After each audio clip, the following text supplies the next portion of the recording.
신앙의 원리에 대해 말하자면 가정에서는 남편이 머리죠. 아내는 가슴입니다. 그리고 아이는 배에서 나오죠. 그래서 이 세 가지, 머리, 가슴, 배는 인간의 기본적인 구조입니다. 우리는 기계가 아니기 때문에 항상 깨닫고 감동하며 생각하고 그에 따라 행동합니다. 머리는 방향성과 진리를 깨닫고 그 깨달음에 따라 어떤 생각을 하게 돼요. 그리고 시간이 지나면 그 생각과 진리가 가슴으로 내려와서 결국 소원으로 바뀝니다. 첫 번째 단계는 깨달음이고 그 후에 소원과 감동이 생깁니다. 영적인 측면에서는 이것을 임재라고도 표현하죠. 그런 다음에 이 깨달음과 감동은 실제 행위로까지 이어지게 됩니다. 마치 머리와 가슴이 연합되었을 때 자녀가 태어나는 것처럼 깨달음이 감동까지 연결되었을 때 그 다음에 자연스럽게 행위가 나타나게 됩니다. 이것이 바로 신앙에서 자연스러운 열매를 맺는 과정입니다. 많은 사람들이 나는 머리형이 아니야 이렇게 말하지만 사실 머리형이 아닌 사람은 없습니다. 생각하지 않고 사는 사람은 없어요. 아무리 단순한 사람이라 하더라도 그 사람도 생각하고 움직입니다. 머리로는 아는데 가슴으로는 안 와요. 머리는 이게 옳다는 거 알지만 잘 안 되네요. 흔히 이런 말을 많이 하죠. 우리는 이렇게 머리와 가슴 사이의 간극이 문제입니다. 머리에서 가슴까지가 가장 긴 여행이다 이런 얘기를 많이 하죠. 하지만 머리는 죄가 없습니다. 머리가 잘못이 아니라 머릿속에 있는 비진리가 문제입니다.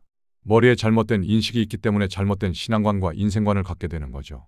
인간은 뱀에게 속아서 신앙관, 인생관, 자아관, 신관, 구원관 모든 것이 다 혼동이 되어 있어요. 결국 머리가 혼미해지면 가슴에도 기쁨이 없고 열매를 맺을 수 없게 됩니다.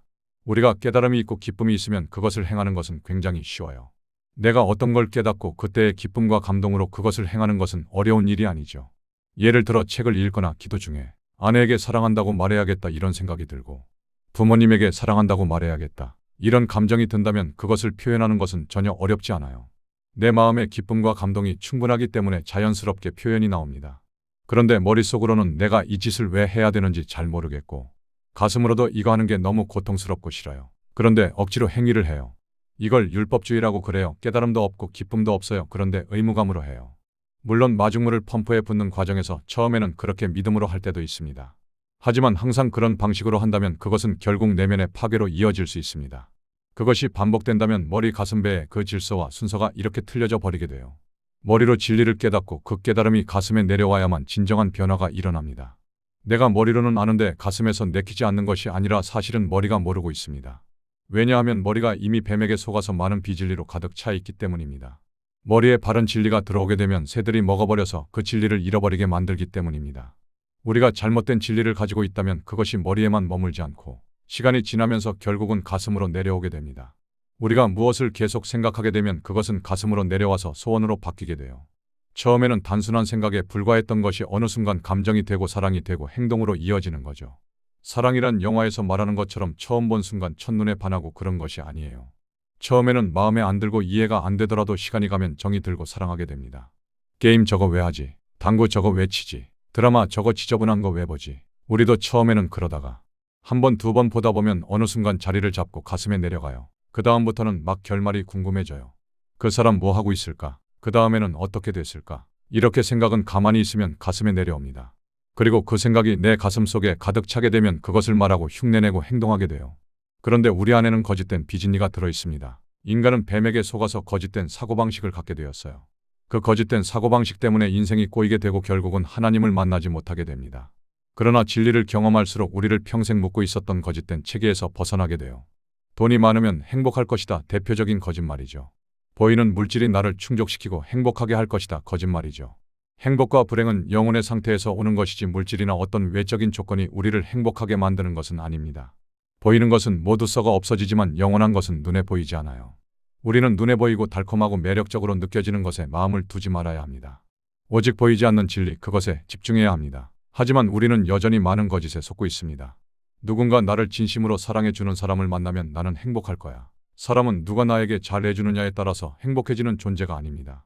내 영혼이 얼마나 깨어있고 성장하고 사랑할 줄 아느냐, 그것이 행복의 기준입니다. 우리의 문제는 머릿속에 이미 많은 거짓이 들어와 있고 그 거짓이 가슴으로 내려와 거짓 욕망을 만들어낸다는 겁니다. 항상 내면에서 충돌이 있기 때문에 자연스럽게 바른 열매를 맺는 행동이 어렵습니다. 거짓에 영이 있으면 진실을 말하는 것이 너무나 고통스럽습니다.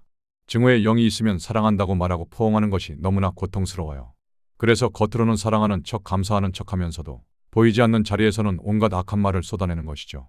왜냐하면 그것이 이미 자기 안에 자리 잡은 본성이기 때문입니다. 그래서 모든 문제의 시작은 거짓에서 비롯됩니다. 거짓이 들어오면 그로 인해서 거짓된 감정이 생기고 결국은 악한 행동과 열매가 나타납니다. 그래서 그 회복의 시작은 진리의 회복이에요. 우리 안에는 기도를 많이 해야지 구원받고 선행과 봉사를 많이 해야지 구원받고 이렇게 내가 윤리 도덕적으로 완전할 때 하나님께서 기뻐하신다고 생각하는 이런 율법적인 사고방식이 우리 안에 깊이 자리 잡고 있습니다. 하지만 우리가 진리를 알면 알수록 그동안 우리를 묶고 있었던 세뇌된 거짓에서 벗어나 참된 자유를 누리게 됩니다. 물질이 우리를 행복하고 불행하게 할 수 없고 사람이 우리를 행복하고 불행하게 할 수 없고 우리가 뱀에게 속아 잃어버렸던 하나님의 영광과 임재를 향해서 우리가 다시 나아갈 때 그때 영광의 빛이 우리 안에 임합니다. 이 지식이 새롭게 될 때 그 심령의 영광의 세계를 경험하게 되는 것이죠. 하나님의 말씀이 꿀보다 달다는 것을 예배가 참 영광이라는 것을 비로소 느끼고 체험하게 됩니다. 요즘 힐링이라는 말이 참 유행이에요. 내적인 상처 치유와 회복. 누가 나를 위로해 줄까? 위로받고 치유받는 것이 유행이 되었죠. 심지어 TV 프로그램이나 예능에서도 힐링이란 단어가 빠지지 않아요. 그런데 문제가 뭐냐면 우리가 망가졌다는 건 아는데 정작 왜 망가졌는지 그 책임에 대해서는 별로 관심이 없다는 겁니다. 예를 하나 들어볼게요. 어떤 사람이 매일 밤 치킨을 먹으며 나쁜 습관을 계속 반복하다가 결국 위장이 다 망가졌다고 해요. 그래서 수술을 받고 겨우 고쳤습니다. 그런데 예전 생활 습관을 그대로 유지한다면 결국 병은 다시 재발하겠죠. 우리가 힐링과 치료도 필요하긴 하지만 더 중요한 것은 병의 근원이 어디서 왔는지를 이해하는 거예요. 사람에게 물론 힐링도 필요하죠. 하지만 그보다 먼저 필요한 건 굴복이에요. 간교하고 교활한 뱀은 이렇게 속삭입니다. 너는 내 인생의 주인이다. 내 마음대로 살아라. 많은 사람이 하나님을 믿는다고 하지만 결국 하나님을 내 욕구를 채워주는 존재로 믿어요. 그것은 믿는 것이 아니에요. 여전히 내가 주인이고 내가 왕인 것이죠. 예배가 왜 인생의 정점이냐 하면 예배 가운데 하나님의 임재가 있기 때문이에요. 사람은 살아가려면 에너지가 필요합니다. 제가 잠깐 에너지 전쟁에 대해서 이야기해 볼게요. 사람은 영적인 존재이기 때문에 거듭나지 않은 영혼이라 하더라도 에너지가 필요합니다. 누군가 나를 사랑해주고 관심을 가져주면 기분이 좋아지고 힘이 생깁니다. 그게 바로 에너지 충전이에요. 왜 사람들은 연애를 할까요? 왜 친구를 사귈까요? 서로에게서 에너지를 얻기 때문이에요. 그런데 부모가 늘 억압하고 잔소리만 하고 내가 원하지 않는 것들을 신앙이든 뭐든 억지로 강요만 한다면 오히려 에너지를 빼앗기게 되겠죠. 사람은 호통을 들으면 에너지를 빼앗겨버려요. 기운이 약해지고 호흡이 약해지고 창백해져요. 그래서 사람들은 나를 혼내는 사람이 아니라 내 얘기를 들어주고 나에게 관심을 가져주는 사람, 나를 진심으로 이해해주는 사람을 찾게 되죠. 우리는 그것을 에너지를 얻는다고 그래요. 처음 연인을 만나면 막 힘이 나죠. 그녀를 보기만 해도 막 기운이 나고 그가 나한테 예쁘다고 사랑한다고 말해줄 때 에너지가 충만해집니다. 이렇게 사람들은 관계를 통해서 서로 에너지를 주고받아요. 사람이 말하는 사랑과 우정도 결국은 다 사람들이 갖고 있는 에너지를 취하는 겁니다. 그런데 왜 그것이 오래가지 않을까요? 제가 얼마 전에 이런 얘기를 봤어요. 한 남자가 여자친구를 오랜만에 만났대요. 여자친구가 아주 예쁘게 차려입고 나왔죠. 그런데 밥을 먹고 차를 마시던 중 여자친구가 갑자기 울기 시작했어요. 그래서 왜 그러냐 했더니 오빠, 오늘이 우리 만난 지 200일이야. 그렇게 말하더래요. 요즘은 그런 것도 챙겨야 하나 봐요. 결국 하루 종일 서럽게 울다가 내가 다음에는 더 잘할게 미안해 하면서 달래주고 결국 마지막에는 오빠, 내가 수없이 얘기했지 변하지만 말라고. 오빠 왜 변했어? 나를 그렇게 위해주고 사랑해주던 그 오빠는 어디 가고 오빠 왜 변한 거야? 그렇게 마지막 말을 남기고 연락이 끊겼대요. 이게 뭐냐면 에너지 전쟁입니다. 서로가 서로에게 관심을 요구하고 그 관심이 식으면 분노하고 우리 사랑 영원히 변치 말자고. 여러분 그 변치 않으시고 영원하신 분은 하나님밖에 없어요. 에너지를 서로 주고받으면 건강한 관계인데 대부분 에너지를 상대방에게서 빼앗으려고 해요. 왜냐하면 인간은 하나님에게서 떨어졌어요. 그래서 뱀을 섬기게 됐어요. 하나님을 섬기지 않고 마귀를 섬기게 됐다고요. 뱀은 에너지가 없고 귀신은 에너지가 없어요. 그 천국에서 영원한 근원 되시는 하나님에게서 떨어졌기 때문에 그들은 결핍된 존재예요. 성경은 말하죠. 근신하라 깨어라 너희 대적 마귀가 우는 사자 같이 두루다니며 삼킬 자를 찾나니. 마귀는 우리가 보태줘야 할 대상이지 걔네들은 줄 수 있는 에너지가 없어요. 쥐를 잡을 때 덫에 미끼를 달죠. 똑똑한 쥐 같으면 이게 뭐냐고 의심하겠지만 경솔한 쥐는 이게 웬 떡이냐 하면서 미끼를 물었다가 결국은 잡히고 비참하게 죽겠죠. 주님을 모르는 사람은 결국 뱀의 영에 묶여 있기 때문에 사람에게 줄 것이 없어요. 항상 내가 사랑을 받고 싶어 하죠. 항상 남에게 관심을 받고 싶어 해요. 어떻게 200일을 잊을 수가 있어? 분노하고 비통해하면서 그게 바로 오늘날의 트렌드예요. 나를 사랑해주고 위로해주는 사람을 찾고 그게 없으면 견디지 못하는 것. 그건 비참하고 저주받은 상태입니다. 처음에는 모든 연인들이 서로 에너지를 주고받으면서 참 행복합니다. 하지만 애인이 되고 결혼을 하고 아이를 낳고 의무가 되고 관계가 깊어질수록 상황은 달라집니다. 사람들은 결혼한 후에도 여전히 관심과 사랑을 받기 원해요. 남자들은 밖에서 소모한 에너지를 다시 채워야 하는데 오히려 요구만 받는 경우가 많습니다. 그렇게 한 사람은 계속 에너지를 빨아당기고 다른 사람은 에너지가 빨리는 느낌이 듭니다. 이 시대의 대부분의 남자들이 바로 이런 상태에 놓여 있습니다. 결혼 전에는 서로에게 이끌려 세장 속으로 들어가려고 하지만 막상 들어가면 자유를 외치죠. 아니, 자유를 원하면 결혼하지 말아야죠. 여러분, 결혼한 사람은 다 노예예요. 자유라는 건 없어요. 나라는 건 없어요. 사실은 나라는 것이 없어질 때 그때 비로소 인간은 행복한 것이거든요. 애정이라는 것은 다 에너지에서 오는 겁니다. 여기서 두 가지 문제가 있어요. 첫째, 인간의 에너지는 유한합니다. 정해진 한계가 있어요. 그래서 아이가 4명이 있는데 특별히 한 아이만 무지하게 사랑한다면 다른 3아이한테 줄 에너지가 사람한테는 없는 거예요. 공평하게 골고루 주는 것이 사실은 불가능합니다. 어느 하나에 깊이 빠지면 다른 것들을 동시에 사랑하기가 어려워요. 그만큼 우리의 에너지는 제한되어 있기 때문입니다. 둘째, 이 에너지는 불량 에너지라는 거예요. 스윗하고 아무리 기념일을 잘 챙겨주는 사람을 만나도 행복하지 않습니다. 상대방에게 나만 사랑해주고 내 가슴 채워달라고 아무리 요구해도 상대방은 지쳐서 도망가고 결국 관계는 무너지고 깨집니다. 그렇게 아무리 요구하고 받아내도 우리의 가슴은 여전히 허전합니다. 우리 가슴이 채워지지 않고 만족되지 않습니다. 이 물을 마시는 자마다 다시 목마르려니와 내가 주는 물을 마시는 자는 영원히 목마르지 아니하리라. 우리의 영혼을 완전히 채울 수 있는 분은 오직 하늘에 계신 하나님 한 분이십니다. 그분을 향해서 우리가 엎드리는 것, 그것이 바로 예배입니다. 인간이 살아가면서 가장 필요한 것은 돈이 아닙니다. 친구도 가족도 아닙니다. 심지어 건강보다도 더 중요한 것이 있습니다. 사람에게 가장 필요한 것은 하나님의 영광스러운 임재입니다. 우리가 하나님을 예배하고 찬양하며 그분 앞에 겸손히 굴복할 때 그때 하나님께서 우리 가운데 임하십니다. 그래서 예배가 바로 영광의 순간이 되는 것입니다. 그래서 적어도 주일에 한 번 이상 예배하지 않으면 사람의 에너지 체계는 무너집니다. 하나님의 임재로 채워지지 않았기 때문에 그것이 유지되지 않습니다. 그래서 사람이 공허하고 외롭고 허전한 것은 돈이 부족해서가 아닙니다. 승진이 안 돼서도 아닙니다. 그것은 인간이 채울 수 있는 영역이 아니기 때문입니다. 우리는 하나님의 형상으로 지음받은 존재이기 때문에 주님, 당신은 나의 왕이십니다. 당신은 나의 주인이십니다. 이렇게 하나님을 예배할 때 우리는 비로소 완전해집니다. 힐링이 필요가 없어요. 굴복된 자에게는 힐링이 임하기 때문이에요. 영광의 임재가 임하기 때문이에요. 우리 예배 드리러 온 것을 서로 축하합시다. 하나님을 높이고 하나님이 나의 주인이라고 말하고 나는 당신이 필요합니다. 나는 당신의 종입니다. 이렇게 고백하는 이것이 예배예요. 당신은 내 삶에 가장 가치 있고 가장 중요한 분이십니다. 나는 주님을 경배하고 경외할 것입니다. 나를 주님께 드립니다. 여러분, 기도하겠습니다. 주님, 나를 채워주십시오. 주님의 풍성한 임재하심으로 나를 채워주십시오. 나는 주님 자신이 필요합니다. 주님 앞에 엎드렸을 때 주의 날개깃으로 나를 덮을 때 그것 이상으로 나를 채워주실 분은 나에게 없습니다. 나에게는 주님이 필요합니다. 나는 주께 굴복할 것입니다. 우리 이것을 고백하고 주님께 기도드립시다. 주님을 찬양합시다. 여러분, 아빠 없이 자란 아이와 엄마 없이 자란 아이는 틀립니다. 아빠 없이 자란 아이는 무질서하고 버르장머리가 없습니다. 멋대로 하죠. 개념이 없어요. 엄마 없이 자란 아이는 거의 짐승 같은 상태입니다. 나이가 들어도 자존감도 없고 생명이 없죠. 자기 존재감 이런 것이 없어요. 기본적으로 공포심이 굉장히 많습니다. 엄마의 터치, 살을 만지는 것. 이것이 아기에게 안정감을 주는데 이게 뭔지 모르는 사람들은 평생 동안 공포의 영에 사로잡혀요. 아기의 살을 만지는 게 얼마나 중요한지, 엄마 품에 안기는 게 얼마나 중요한지 모릅니다. 아무것도 아닌데 늘 불안하고 초조해서 항상 집착하게 되고 쇼핑이나 연애나 접하는 모든 것에 아주 중독되고 미쳐버리는데 그것은 아이가 너무 불안하기 때문이에요. 가장 기본적인 안정감이 없기 때문이에요. 그래서 아빠 없이 자란 것보다 엄마 없이 자란 것은 얼마나 비참한지 몰라요. 우리가 하나님께 나아갈 때는 하나님의 영적 진리와 하나님의 임재, 이 두 가지가 있어야 돼요. 그 진리가 아빠적인 것이라면 임재와 터치는 엄마적인 것입니다. 성령의 임재와 하나님의 임재를 알지 못하는 사람들은 결코 만족이 없어요. 늘 마음이 불안하고 초조해요. 무엇을 해도 행복하지가 않아요. 우리는 절대 돈 때문에, 환경 때문에, 사람 때문에 행복하고 불행한 것이 아닙니다. 하나님의 임재가 채워지지 않으면 사람은 견딜 수가 없어요. 사람은 타락을 했기 때문에, 진리가 훼손됐기 때문에 이런 오해를 합니다. 이 문제 때문에 나는 불안해. 이 문제만 끝나면 다리 뻗고 잘 거야. 저 사람이 나를 너무 괴롭히기 때문에 이 직장만 관두면 나는 행복할 거야. 많은 어떤 근원이 아닌 것을 가지고 이것이 문제의 근원이라고 착각을 해요.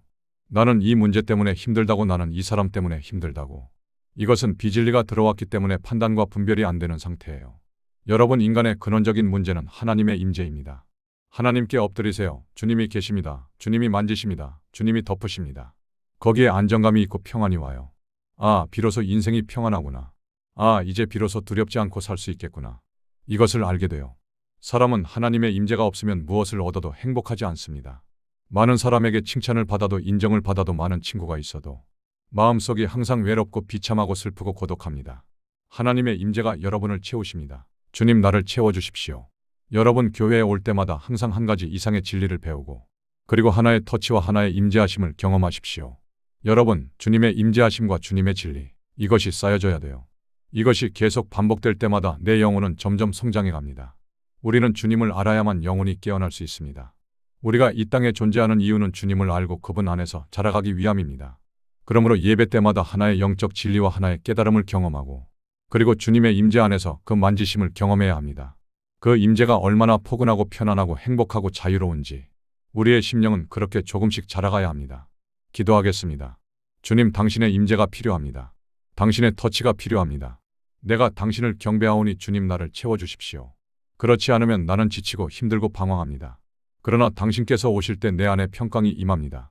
엄마 같은 성령님, 엄마 같은 주님의 손길로 우리를 덮어주시고 안아주시옵소서. 예수님의 이름으로 기도했습니다. 아멘. 여러분, 오직 하나님만이 우리를 채우실 수 있는 분이십니다. 하지만 많은 크리스천들이 이 사실을 잘 모릅니다. 하나님만이 우리를 채우신다는 그 진리를 우리가 잃어버렸어요. 그래서 많은 사람들이 이것을 거꾸로 해요. 그 순서가 뒤바뀐 것이죠. 처음에 깨달음이 오고 그 다음에 기쁨이 오고 마지막으로 행함이 나옵니다. 그런데 아무것도 모르면서 행위를 하려고 해요. 그게 율법주의예요. 아무 기쁨도 없으면서 봉사를 하고 헌금을 하고 전도를 해요. 아무 감동도 아무 깨달음도 없으면서 시키는 대로 해요. 그게 바로 율법주의예요. 여러분 엄마가 없고 아빠가 없는데 아이가 생길 수 있습니까? 진리의 씨앗이 있고 그것이 착상을 하고 그 다음에 열매가 나오죠. 바로 성령의 열매예요. 사람의 열매가 아니고 인간의 열매가 아니고 성령이 임하시면 그 결과로 열매가 움직입니다. 성령께서 비춰주시는 깨달음도 없고 성령의 기쁨과 감동, 아무 희열도 없는데 그런데 내가 성령의 열매를 맺으려고 해요. 그래서 분량만큼 하는 겁니다. 그래서 깨닫게 하신 만큼 감동이 오는 만큼 한 걸음씩 신앙이 성장하는 거예요. 현대 교회에 이것도 해라 저것도 해라 너무나 많은 강요가 있어요. 내 마음에 기쁨도 없고 깨달음도 없는데 시키니까 그냥 해요. 그거 성장에 아무 도움이 안 됩니다. 오히려 방해가 됩니다. 그래서 신앙은 성령 안에서 한 걸음씩 걸어가는 여정입니다. 기도도 예배도 교제도 모든 것이 황홀하고 아름다운 천국길을 걷는 겁니다. 이 자연스러운 영의 흐름을 모르기 때문에 기도하면서 지치고 봉사하면서 지쳐요. 이것이 다 우리가 성령의 감동을 따라서 행하지 않기 때문이에요. 우리가 진리 안에서 바른 원리와 법칙에 따라 살게 되면 그 길은 어느새 예배가 되고 선교가 되고 주님과 동행하는 삶이 됩니다. 그보다 더 영광스럽고 복된 길은 없습니다. 다만 그것은 자연스럽게 이루어져야 돼요. 사람의 힘과 사람의 생각으로 억지로 하면 안 됩니다. 억지로 하는 것과 애씀죄, 이것이 얼마나 많은 영혼을 파괴하는지 몰라요. 기독교의 신비와 거룩함과 영광을 모르기 때문에 나만 파괴하는 것이 아니라 우리 주위의 많은 사람들을 파괴하고 복음에 대해서 마음을 닫게 합니다. 하지만 복음 안으로 들어가면 하나님의 영광의 불과 구름이 우리를 덮습니다. 세상이 주는 많은 걸 갖고 있지 않다 하더라도 그 행복감만으로도 말로 표현할 수 없는 영광의 세계가 우리 심령에 임하게 돼요. 그런데 인간은 마귀에게 속아서 진리를 잃어버렸습니다. 제가 아까 에너지 전쟁 얘기를 했죠. 생명의 에너지를 다 빼앗겨 버렸어요. 마귀는 하나님을 대적하고 자기가 하나님이 되려고 하다가 하늘에서 쫓겨났기 때문에 분노와 증오와 배고픔으로 가득합니다. 그래서 어떡하든지 사람들을 간교한 덕과 미끼로 유혹해서 사람들 속에 있는 그 영혼의 에너지를 다 빼앗아 갑니다.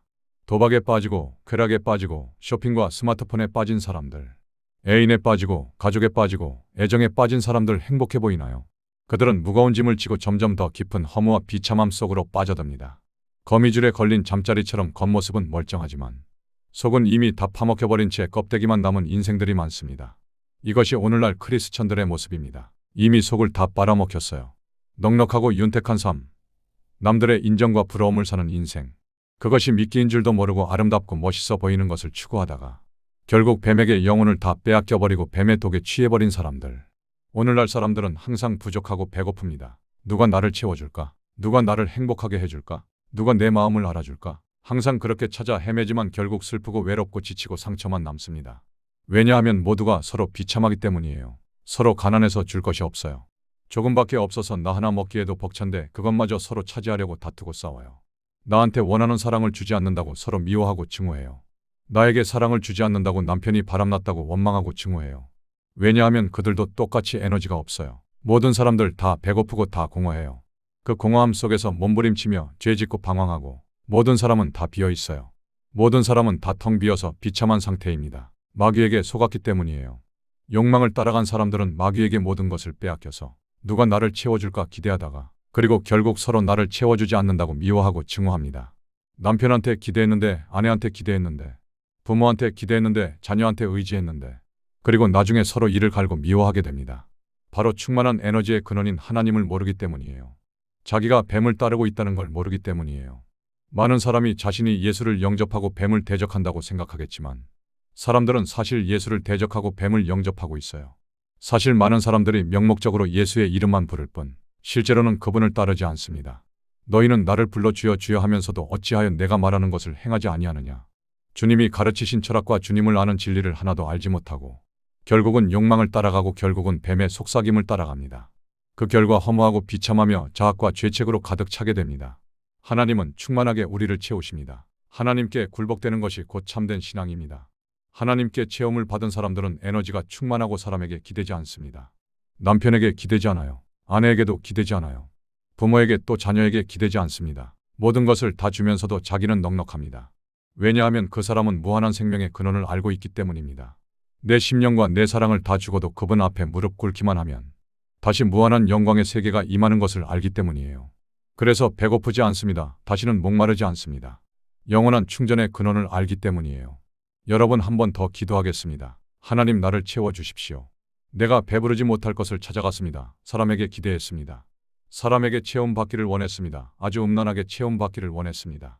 주님, 그것이 속임이었습니다. 이제 당신 앞에 엎드립니다. 내 영혼이 여기 있습니다. 내 머리가, 내 몸이 여기 있습니다. 하나님 나를 받아주시고 채워주십시오. 당신만이 나를 채울 수 있습니다. 아멘. 아내를 많이 사랑하는 남편이 집에 왔는데 아내가 집에 없어요. 애한테 물어보니 아까 나갔대요. 엄마 어디 갔니 물어보니까 예쁘게 차려입고 나갔대요. 가장 예쁜 옷을 입고 고운 셔를 두르고 예쁜 가방을 들고 예쁜 구두를 신고. 어디 갔니? 모른대요. 언제 오니? 모른대요. 남편이 기다려요. 하루 종일 기다려요. 밤이 늦었는데 아내가 오지 않아요. 왜 아내가 오지 않지? 왜 오지 않을까? 밤은 깊고 새벽이 되었는데도 아내는 돌아오지 않아요. 남편의 마음은 어떨까요? 집에 왔는데 아이가 없어요. 어디 갔냐고 물으니 놀러 갔대요. 놀이터에도 없어요. 아무리 찾아도 보이지 않아요. 주변에 물어보니까 어떤 아저씨하고 갔대요. 사탕도 사주고 장난감 사주는 좋은 아저씨랑 갔대요. 따라갔대요. 좋아서 웃으면서 신나서 갔대요. 부모가 미친 사람이 돼요. 여기저기 이름 부르면서 찾아요. 소리 지르고 찾지만 아이는 오지 않아요. 이 아이는 밤이 깊도록 재미있고 즐거운 여행을 하고 있어요. 하루가 지나고 이틀이 지나도 오지 않아요. 부모 마음이 어떨까요? 우리는 하나님께 잃어버린 아내, 잃어버린 아이들이에요. 여러분 세상에 오는 기쁨의 근원은 두 가지가 있어요. 하나님께로부터 오는 기쁨이 있고 세상으로부터 오는 기쁨이 있어요. 많은 사람들은 이 두 가지를 구분하지 못해요. 하나님의 거룩하심과 영광과 임재를 모르는 사람들은 세상의 기쁨이 어디서 오는지를 알지 못해요. 여러분 꼭 기억하셔야 돼요. 사람은 환난 때 망하는 것이 아닙니다. 형통할 때 망합니다. 성공했을 때 망해요. 많은 사람이 사랑한다고 말하고 당신은 대단한 사람이라고 말하고 박수치고 칭찬할 때 그 사람은 멸망해요. 모든 사람이 너희를 칭찬하면 화가 있도다. 형통이 우리를 망가뜨립니다. 여러분 살아오면서 지금까지 많은 기쁨들이 있었죠. 많은 아름다운 추억들이 있었죠. 우리를 미소 짓게 하는 많은 것들. 그 기쁨이 어디서 오는지를 아세요? 주님으로부터 오지 않은 많은 기쁨이 우리 안에 있어요. 그것은 사탄의 권리예요. 주님으로부터 오지 않은 많은 위로가 있어요. 많은 만족이 있어요. 많은 즐거움과 많은 취미들. 여러분 그 미끼와 덫이 어디서 오는지 아세요? 하나님의 임재를 모르는 사람은 그런 기쁨을 추구합니다. 하나님의 영광을 모르는 사람은 기쁨의 근원 되시는 그분을 모르기 때문에 미끼와 덫에 빠져서 또 신기루를 쫓아서 인생을 망쳐요. 영혼이 점점 어두워져요. 우리는 오직 주님의 임재를 추구해야 합니다. 여러분, 주님 없이 받았던 기쁨을 토하세요. 나한테 잘해줬기 때문에 즐거웠던 순간들. 나한테 친절을 베풀었을 때 마음이 열렸던 기억들. 하지만 왜 그들이 친절을 베풀었을까요? 처음 본 사람이 왜 장난감을 사주고 왜 아이스크림을 사줄까요? 그들의 발톱을 분별할 수 있어야 합니다. 뱀에게 인간이 미혹되었어요. 그 결과 하나님과의 관계가 깨졌어요. 그 연속되는 선 위에 있는 것이 바로 이 세상이에요. 사람들은 뱀을 몰라요. 뱀이 어떻게 자신을 유혹하고 꿈을 꾸게 만드는지를 몰라요. 그 뱀에게 사로잡혀 점점 혼미해져 가요. 여러분, 뱀은 쥐를 잡을 때 힘으로 잡지 않습니다. 눈빛으로 잡아요. 그 눈빛에 마취된 쥐는 도망치지 못하고 오히려 입속으로 들어갑니다. 바벨론은 온 세상을 취하게 하는 금잔이라. 온 세상이 이것을 마시고 취하여 미쳤도다. 뱀에게 취해서 세상의 쾌락과 영광에 속아서 그것이 기독교라고 착각하는 거예요. 속고 있는 겁니다. 여러분, 뱀에 취한 사람의 특성이 뭔지 아세요? 공상이 많아요. 눈을 뜨고 현실을 직면하지 못하고 자꾸 눈을 감고 마약에 취한 사람처럼 공상 속에 빠지죠. 신데렐라가 됐다가 비련의 여주인공도 됐다가 온갖 쾌락 속에 살지만 그것이 뱀인 줄도 몰라요. 그러다 점점 사로잡혀서 머리가 혼미해지고 점점 의지가 부자유해집니다. 그런데도 마음속에서는 공상과 상상이 끊이지가 않아요. 이것이 바로 뱀에게 취한 증상입니다. 그 뱀은 가롯 유다에게 악한 생각을 넣어준 그 영입니다. 그 뱀이 계속 눈을 흐리멍텅하게 만들어서 혼미함 속에서 마귀의 밤 노릇을 해요. 비참한 현실 속에 살면서도 거기가 마치 왕궁과 낙원인 줄 착각합니다. 세상에는 뱀의 먹잇감과 놀이개가 되는 수많은 사람들이 있습니다. 하지만 크리스천들조차도 그렇게 허탄한 욕망을 쫓다가 비참하게 생을 마감합니다. 그러면서도 자신이 추구하던 그것이 천국이라고 믿습니다. 쾌락에서 모든 것이 시작돼요. 형통함과 풍성함의 거짓된 복음이 우리 영혼을 파괴합니다. 세상에는 연약한 육체를 입고 오신 예수 그리스도를 섬기는 사람과 찬란한 영광으로 가장한 뱀을 섬기는 사람, 이 두 종류의 사람만 존재할 뿐입니다. 단순합니다. 예수 그리스도를 섬기는 사람은 행복합니다. 가진 것이 없어도 행복합니다. 그러나 뱀을 섬기는 사람은 고통스럽습니다. 뭘 해도 만족이 없습니다. 허전하고 외롭고 슬프고 짜증나고 용서가 안 돼요. 두렵고 불안하고 원망에 이가 갈리고 온갖 사망의 열매를 맺습니다. 그 모든 열매는 뱀으로부터 비롯된 것입니다. 오늘날 많은 사람들은 교회만 왔다 갔다 하면 자기가 하나님을 섬기는 줄 압니다. 그건 큰 착각입니다. 하나님은 진정으로 섬기는 자들을 푸대접하시지 않아요. 주님께서 감동을 주셔서 시작한 사역이라 하더라도 시작은 주님일 수 있습니다. 그러나 어느 순간 뱀이 들어옵니다. 자기 동기가 들어오고 자기 기분이 들어오고 나의 영광이 들어와요. 그때부터 인간은 나를 위해 살기 시작하고 그 순간 뱀의 노예가 되어 파괴됩니다. 그래서 우리는 날마다 순간마다 자신을 돌아봐야 합니다. 나는 지금 그리스도를 섬기고 있는가? 아니면 나 자신을 섬기고 있는가? 내 기분과 감정과 고집을 섬긴다면 그것은 곧 뱀을 섬기는 것이고 뱀에게 마취되는 것입니다. 그리고 반드시 비참한 사망의 열매를 맺게 됩니다. 우리는 주님께로부터 오지 않은 행복과 주님을 섬기는 것으로부터 오지 않은 만족과 기쁨을 거절해야 합니다. 오늘날 너무나 많은 천하의 어리석은 사람들이 그 미끼와 덫을 받아들입니다. 그 미끼를 받아먹고 너무나 맛있다고 이 미끼가 최고라고 막 자랑을 해요. 그 자랑하는 것들이 뭐냐면 바로 세상의 문화입니다. 이 세상의 소설과 영화와 드라마, 모든 대중문화가 그것을 미화합니다. 그래서 세상의 수많은 사람들은 여기에 속아서 열심히 미끼가 맛있다고 자랑하면서 살아갑니다. 그러나 그리스도를 섬기는 것 외에는 이 세상에는 진정한 행복이 없습니다. 오직 예수 그리스도 안에서만 직업도 돈도 시간도 새롭게 가치가 정립됩니다. 이것이 바로 천국이 우리 안에서 이루어지는 과정입니다. 오늘날 실제적으로 천국을 아는 실질적인 신자들이 너무 부족합니다. 성령 안에서 해방을 경험하는 신자들이 너무나 적습니다. 여전히 많은 것을 내가 통치하고 있어요. 내가 다스리고 있어요. 그래서 뱀에게서 벗어나지 못합니다. 진리에 대해서 분명해지고 주님께 분명해질 때 그때서야 비로소 깨닫습니다. 내가 주님이라 부르던 그 자리에 사실은 나의 욕망이 앉아 있었다는 것을, 나의 기쁨, 나의 쾌락, 나의 고집, 나의 자존심을 섬기고 있었다는 것이 선명해질 때 내 자아의 동기에서 벗어나게 되고 그만큼 뱀에게서 자유로워집니다. 하지만 뱀은 그렇게 쉽게 물러가지 않습니다. 뱀은 오랫동안 우리에게 많은 쾌락과 만족을 주었기 때문에 그 많은 세월 동안 그 쾌락을 맛본 만큼 이제는 고통의 시간이 필요합니다.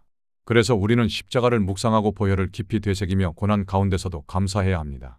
그 과정을 통해서 우리가 무지 가운데서 뱀과 연합했던 많은 시간들과 그 긴 세월 속 저주들이 조금씩 풀려 나가기 시작합니다. 그래서 하나님께서 우리를 광야로 인도하십니다. 뱀과의 연합을 끊어버리기 위해 광야의 체험을 허락하십니다. 그걸 억울하다고 속상하다고 화내도 해결되지 않아요. 주님, 제가 연합했습니다. 뱀을 따랐고 나의 만족을 따랐습니다. 주님, 죄송합니다. 평생토록 이 고백이 이어질 때 비로소 뱀에게서 벗어나고 그 영이 떠나갑니다. 그 영이 떠나갈 때 깨달음이 옵니다. 어둠이 물러가고 지식의 영역이 열립니다. 술에서 깨어나는 것처럼 마취가 풀리면서 정상적인 사고를 하게 돼요. 하나님의 빛으로 보게 되면 모든 것이 새롭게 보입니다. 예전엔 아름답게 보이던 것들이 괴물처럼 보이기 시작합니다. 내가 사소하고 하찮게 여기던 것들이 소중함과 감사함으로 다가옵니다. 우리가 영이 열리면 세상의 영광과 이생의 자랑, 내가 편하게 사는 것과 나의 육체의 만족, 이런 것들이 괴물처럼 비참하고 또 부질없게 보입니다. 하지만 뱀에 취해 있을 때는 잘 먹고 잘 사는 그것이 행복인 줄 알고 삽니다. 뱀에게 속아서 감옥 같은 세상에 갇혀 있어서 자신이 어떤 존재인지도 모르고 남에게 어떻게 보이는지도 모른 채 무지의 어둠 속에서 서서히 죽어갑니다. 여러분, 토할수록 마취가 풀립니다. 술이 깨듯이 정신이 돌아옵니다. 그때서야 진리가 보이고 주님의 빛으로 자신을 보기 시작합니다. 이 세상의 빛으로 보게 되면 마귀는 굉장히 아름답게 보입니다. 이 세상의 빛에서는 주님께 속한 사람들이 굉장히 초라하게 보입니다. 하지만 영계의 빛으로 보게 되면 추하고 무서운 마귀의 정체가 드러납니다. 그리고 이 땅에서는 초라하게만 보이던 사람들이 놀랍도록 아름답게 보입니다. 영계는 참 거꾸로예요. 이 땅에서 참 미인으로 여겨지던 사람들이 영계에서는 때로는 끔찍한 해골로 바뀌기도 합니다. 영안이 열린다는 것은 의식이 변화됨으로 해서 모든 분별력이 달라진다는 뜻입니다. 우리의 의식이 점점 주님께 속할수록 주님께서 우리의 눈을 열어주십니다. 그리고 썩을 것과 영원한 것에 대한 소망과 열망을 새롭게 바꿔주십니다. 여러분 영어 국제시장 보셨어요? 사실 우리가 대중문화에 많은 것을 기대하기는 힘들죠. 복음에 관한 것이 아니니까요. 그런데 이 국제시장 같은 영화를 보게 되면 불신자들은 그래도 사랑의 가치, 따뜻함의 가치, 가족의 가치, 또 희생이라는 거, 그래도 흐려지고 있는 예전의 가치들을 붙잡으려고 애를 써요. 다시 말하면 그것은 영혼의 가치입니다. 그런데 비참하게도 이 시대의 신앙인들은 꿈과 비전을 이야기하면서 잘 먹고 잘 살고 물질의 가치를 우선시하는 모습이 많습니다. 교회가 길을 제시하지 못하고 신앙에 소망이 없다면 이 지구에는 참된 희망이 없습니다. 세상은 돈과 출세 그리고 편안함과 풍요를 향해 달려가지만 교회만큼은 그렇게 해서는 안 됩니다. 교회에서는 가난의 가치를 추구하고 희생의 가치를 추구해야 합니다. 영혼이 병든 사람들은 내가 가장 가난하다고 생각해요. 항상 나처럼 고생하는 사람은 없대요. 그러면서 자기 연민에 빠져서 누가 날 도와줬다고, 기도 응답됐다고 맨날 이런 간증만 해요. 여러분 남에게 도움받는 것은 비참한 거예요. 끔찍한 거예요. 영혼이 망가져요. 인간이란 희생을 하고 남을 섬길 때 행복하게 돼 있어요. 그것이 영혼의 가치예요. 내가 비록 물질이 없더라도 내 마음과 행동으로 무엇을 도울 수 있을까? 어떻게 남을 섬길 수 있을까? 그렇게 할 때 이것이 영혼의 부흥의 시작입니다. 반대로 영혼이 병드는 것이 모든 비참함의 시작입니다. 내 육신 걱정하고 내 물질 걱정하고 내 가족 걱정하고 내 아이만 걱정해요. 바로 이것이 비참함 속에 갇혀있는 죽음의 상태입니다. 결국 영혼의 수준이 낮아서 고통하는 것이지 사실은 환경의 문제가 아닙니다. 잘 먹고 잘 살자 거기에는 하나님의 영광이 없어요. 우리는 주님을 구해야 돼요. 여러분 우리 자신을 돌아보세요. 나는 주를 섬기고 있는가 아니면 나를 섬기고 있는가? 그동안 내가 주님이 아닌 나의 만족과 욕망을 따랐음을 인정하고 하루하루 진심으로 주 앞에 회개할 때 나를 마취시켰던 그 뱀의 영향에서 벗어나게 됩니다. 그 순간 비로소 진정한 깨달음과 진리의 빛이 옵니다. 그렇게 주님의 임재와 터치를 경험할 때 우리의 영혼은 점차 회복되고 성장합니다. 의식이 변화되고 분별력이 깊어지며 진리가 선명해지고 하나님의 영광과 임재가 선명해집니다. 여러분, 세상을 초월한 사랑과 진리의 영으로 살아가는 그런 기독교 되기를 소원합니다. 그것이 부흥이죠. 기도하겠습니다. 하나님 제가 뱀에게서 받았던 것들을 토합니다. 저의 기쁨을 토합니다. 저의 추억과 아름다움을 토합니다. 태어났던 어린 시절로 돌아가서 그때부터 내 인생을 주께 바치기 원합니다. 주님의 임재로 주의 만지심으로 그것이 나의 기쁨이 되고 어린 사무엘처럼 어렸을 때부터 주님의 음성과 주님의 터치와 주의 거룩하심과 주님의 임재, 그의 불과 그의 구름이 나의 기쁨이 되고 이것이 나의 유일한 기쁨이 되므로 다른 세상의 기쁨이 들어올 수 없는 그런 상태가 되기를 원합니다. 주님 당신만이 나를 채우십니다. 아버지 당신만이 나를 채우십니다. 아버지 내가 아버지를 떠나 있었을 때 어디에도 만족이 없었습니다. 사람은 나를 채울 수 없습니다. 아버지 당신만이 나를 채웁니다. 주님 당신만이 나의 남편이시고 나의 모든 것입니다. 당신이 나에게 임하시면 나는 만족할 것입니다. 주님 나를 채워주십시오. 여러분, 아버지의 품 안에 안겨있는 그 임재와 그 기쁨이 무엇인지 알아야 합니다. 그 임재의 기쁨이 뭔지 모르는 사람들은 오래 기도할 수 없어요. 오랜 시간 기도하면서도 기도의 달콤함을 전혀 모르는 사람을 많이 봤습니다. 악으로 깡으로 열심히 기도해요. 내가 40일 금식 기도했다. 100일 새벽 기도했다. 그것은 어떤 숫자로 주는 만족밖에 없어요. 영혼의 달콤함, 영혼의 만족감, 영혼의 평강의 바다, 기쁨의 바다. 이런 세계를 전혀 모르시는 크리스천들이 굉장히 많아요. 그들은 열매 맺을 수가 없습니다. 그냥 악으로 깡으로 노력하고 있기 때문이에요. 여인이 기쁨을 얻을 때 아이를 잉태해요. 그런데 심령에 기쁨이 없어요. 만족이 없어요. 그러면 좋은 열매를 맺을 수가 없습니다. 주님의 거룩하신 그 임재는 세상 어떤 것하고도 비교할 수 없습니다. 아버지 당신께서 여기 계심을 감사합니다. 우리가 아버지 앞에 나아갑니다. 우리를 붙드시고 채워주십시오. 세상의 그 어떤 것으로도 우리는 만족할 수 없었습니다. 주님의 영광과 주의 거룩하심과 주의 임재를 우리가 알지 못했을 때 우리는 많은 것들을 사랑했었고 즐거워했었습니다. 하지만 그것들은 우리에게 기쁨을 주지 못했습니다. 잠시 만족을 주었지만 사탕처럼 우리 이빨을 썩게 했고 우리 영혼을 피폐하게 만들었습니다. 아버지 이제 우리는 그런 모든 것들에 지쳤습니다. 주님 피곤하고 지치고 힘든 상태에서 오직 주 앞에 옵니다. 주님만이 우리의 심령을 채우십니다. 나는 이것을 믿고 신뢰합니다. 주님 채워주십시오. 예수의 이름으로, 주님의 능력으로, 당신의 거룩하신 기름 부으심으로, 당신의 임재하심으로 우리 심령 가운데 충만하게 채워주시옵소서. 보아스에게 말한 것처럼 당신의 옷깃으로 여종을 덮으시옵소서. 당신의 거룩한 길은 부으심과 불과 구름의 임재가 충만하게 하옵소서. 예전에 알지 못했던 그 배에서 흐르는 생수, 그 영광의 세계를 주님 알게 하여 주시옵소서. 채워주시옵소서. 주님의 영으로 충만하게 채워주시옵소서. 주님의 영으로 덮으시옵소서. 우리 영혼의 자유함과 만족을 주님 허락해 주시옵소서. 이것을 알지 못해서 세상의 허탈한 것을 찾아 인생을 낭비했습니다. 살아계신 하나님 아버지, 우리를 채워주시옵소서. 주님을 찬양합니다. 우리는 주님을 예배하기 위해서 왔습니다. 당신이 우리 인생의 가장 귀한 분이라고, 우리 인생의 가장 존귀한 분이라고 고백하기 위해서 이 자리에 왔습니다. 주님, 당신이 우리 왕이시고 우리는 당신의 종입니다. 우리를 받아주시고 채워주시옵소서. 우리 자신을 선제물로 주 앞에 드립니다. 연합하여 주시옵소서. 주를 청합니다. 우리의 생명, 우리의 생각, 우리의 감정, 우리의 물질, 우리의 의지, 이 모든 것을 주 앞에 드립니다. 주님 받아주시옵소서. 주님을 찬양합니다. 예수님의 이름으로 기도했습니다. 아멘.